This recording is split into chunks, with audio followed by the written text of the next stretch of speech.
Sveiki, čia vėl mes ir mūsų reportažas puslapiui bushcraft.lt.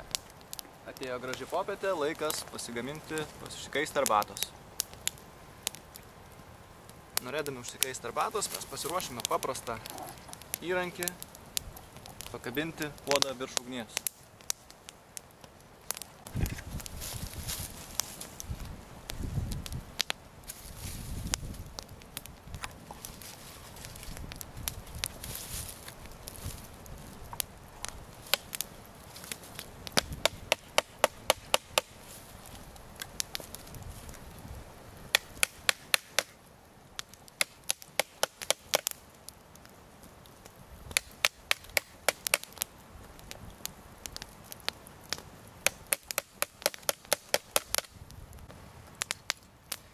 Vienas iš elementų šito trikojo yra medžio šaka su atsišakojimu, kurią naudosime kaip kablį, ant kurio kabinsime katilėlį virš ugnies.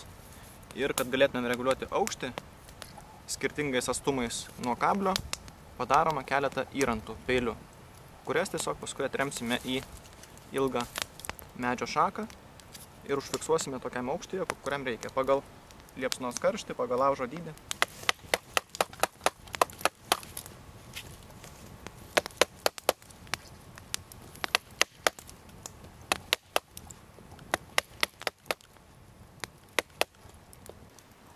Štai kita puodo atramos dalis, kad laikytųsi mūsų kablys, šitos lazdos galą reiktų nudrožti plokščiai.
Išpjauto skirtingo įranto skirtingame aukštyje leidžia pareguliuoti karštį ir virimo temperatūrą.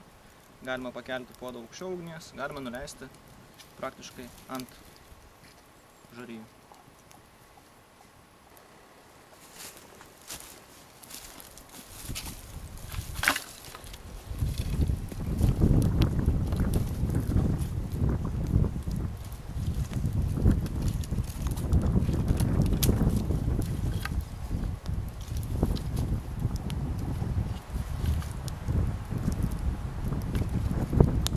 Vanduo jau beveik verda, tuo tarpu baigėme savo reportažą puslapį bushcraft.lt.